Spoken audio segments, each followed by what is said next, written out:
नमस्कार मित्रांनो, मी उमेश. स्वागत आहे तुमचं मराठी टेक मित्र आपल्या यूट्यूब चॅनलमध्ये. पुण्यश्लोक अहिल्यादेवी होळकर शेतकरी कर्जमुक्ती योजना याची ई-के-वाय-सी प्रक्रिया सुरू झालेली आहे. शेतकऱ्यांच्या याद्या अपलोड झालेल्या आहेत आणि हीच ई-के-वाय-सी प्रक्रिया कशी करायची याबद्दलचीच माहिती आज आपण या व्हिडिओमध्ये जाणून घेण्याचा प्रयत्न करणार आहोत. परंतु त्यापूर्वी तुम्ही चॅनलवर नवीन आला असाल तर चॅनलला सबस्क्राईब करा आणि बेल आयकॉनला प्रेस करायला विसरू नका. यामध्ये ई-के-वाय-सी करत असताना तुम्हाला मंत्रा L1 बायोमेट्रिक डिव्हाइसची आवश्यकता पडणार आहे आणि तुमच्या पीसी किंवा लॅपटॉपमध्ये याचे लेटेस्ट ड्रायव्हर इन्स्टॉल असणं आवश्यक आहे.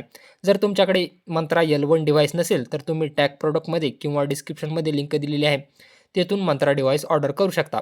यानंतर तुम्हाला लेटेस्ट ड्रायव्हर आणि आर-डी सर्व्हिस तुमच्या सिस्टममध्ये इन्स्टॉल करावे लागतील. त्याचीही लिंक तुम्हाला आपल्या टेलिग्राम किंवा व्हॉट्सअप चॅनलला मिळून जातील.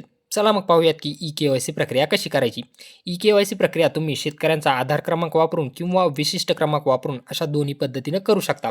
ई-के-वाय-सी झाल्यानंतर त्या शेतकऱ्याला तुम्हाला अशा प्रकारची एक रिसिप्ट म्हणजे पावती द्यायची आहे. पावती पाहू शकता. पुण्यश्लोक अहिल्यादेवी होळकर शेतकरी कर्जमुक्ती योजना 2026 आधार प्रमाणीकरण तक्रार नोंद पावती. यामध्ये CSC केंद्राचं नाव असणार आहे, तारीख असणार आहे, वेळ असणार आहे, शेतकऱ्याचं संपूर्ण नाव असणार आहे, आधार क्रमांकचे शेवटचे 4 अंक असणार आहेत, मोबाईल क्रमांक शेवटचे 4 अंक असणार आहेत, तुमचं नाव मराठीमध्ये असणार आहे, गाव, तालुका, जिल्हा, विशिष्ट क्रमांक, बँकेचं नाव असणार आहे, शाखा कुठली असणार आहे, कर्ज खाते क्रमांक असणार आहे आणि तुमची एकूण थकबाकी किती आहे हे तुम्हाला इथं दाखवलं जाणार आहे. कुठल्याही प्रकारची तक्रार नसेल तर इथं तक्रार नाही येणार आहे. म्हणजे तुमची ई-के-वाय-सी प्रक्रिया संपूर्णपणे योग्य पद्धतीनं पूर्ण झालेली आहे. जर काही तक्रार असेल, समजा तुमचा आधार नंबर चुकलेला असेल, तुमचं बँक अकाउंट नंबर चुकलेला असेल, कर्ज खाते क्रमांक चुकलेला असेल, थकबाकीची रक्कम चुकलेली असेल तरच तुम्हाला तक्रार करायची आहे, म्हणजे ग्रीव्हन्स रेज करायचा आहे आणि त्यानंतर ग्रीव्हन्स रेज केल्याची पावती त्या शेतकऱ्याला द्यायची आहे.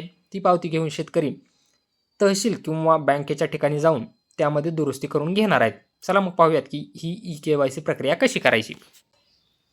ही कर्जमाफी तुम्हाला महाराष्ट्र राज्य सरकारची महाऑनलाईनची आय डी असेल तरच करता येणार आहे. यामध्ये तुमच्याकडे केंद्र सरकारची CSC आय डी असेल तर त्यामध्ये ही ई-के-वाय-सी तुम्हाला करता येणार नाही. तुम्हाला महाऑनलाईनची असणं आवश्यक आहे.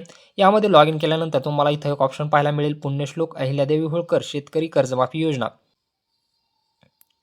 या टॅबमध्ये तुम्ही विशिष्ट क्रमांक किंवा आधार नंबर वापरून शेतकऱ्याची ई-के-वाय-सी करायची आहे. विशिष्ट क्रमांक तुम्ही यादीमधून कॉपी करू शकता किंवा आधार नंबर टाकून सर्च यावरती क्लिक करायचं आहे. सर्च केल्यानंतर तुम्हाला त्या शेतकऱ्याची डिटेल्स दाखवणार आहे. या ठिकाणी संपूर्ण डिटेल्स पहा. आधार नंबर बरोबर आहे का? तर तुम्हाला येस करायचं आहे. त्यानंतर खाली इथं तुम्हाला चेकबॉक्सवर टिक करायचं आहे. ही सर्व माहिती वाचून घ्यायची आहे. सर्व योग्य असेल तर इथं चेकबॉक्सवरती क्लिक करायचं आहे. यानंतर तुम्हाला परत लोन अकाउंट डिटेल्स दाखवणार आहे. यामध्ये लोन अकाउंट ती बरोबर आहे का? असेल तर तुम्हाला येस करायचं आहे. त्यानंतर लोन अमाउंट जी शो केलेली आहे ती तुम्हाला मान्य आहे का? तर येस करायचं आहे. हे दोन्ही बरोबर असेल तर येस करून तुम्हाला ओके करायचं आहे. ओके केल्यानंतर तुम्हाला खाली यायचं आहे. शेतकरी ई-के-वाय-सी संमतीपत्र आणि हे घोषणापत्र तुम्हाला दोन्हीला टिक मार्क करायचं आहे. म्हणजे ह्या दोन्हीला तुम्हाला ॲक्सेप्ट करायचं आहे आणि त्यानंतर आधार ई-के-वाय-सी यावरती तुम्हाला क्लिक करायचं आहे. तुमची मंत्रा L1 डिव्हाइस तुमच्या पीसीमध्ये इन्स्टॉल असणं आवश्यक आहे. जर डिटेक्ट झाली नाही तर तुम्हाला डिव्हाइस एकदा काढायची आहे, रिमूव्ह करायची आहे आणि त्यानंतर परत एकदा कनेक्ट करायची आहे. या ठिकाणी पाहू शकता डिव्हाइस अटॅच झालेली आहे. इथं फ्रेमवर्क इज रेडी आल्यानंतर तुमची डिव्हाइस रेडी आहे. कॅप्चर फिंगरप्रिंट यावरती क्लिक केल्यानंतर तुम्ही इथं पाहू शकता आपली डिव्हाइस रेडी झालेली आहे. आता या ठिकाणी शेतकऱ्यांचं फिंगरप्रिंट कॅप्चर करून घ्यायचं आहे. कॅप्चर झाल्यानंतर तुम्हाला याची प्रिंट इथं पाहायला मिळणार आहे. प्रिंट ऑप्शनवरती क्लिक केल्यानंतर तुम्हाला ती प्रिंट मिळणार आहे.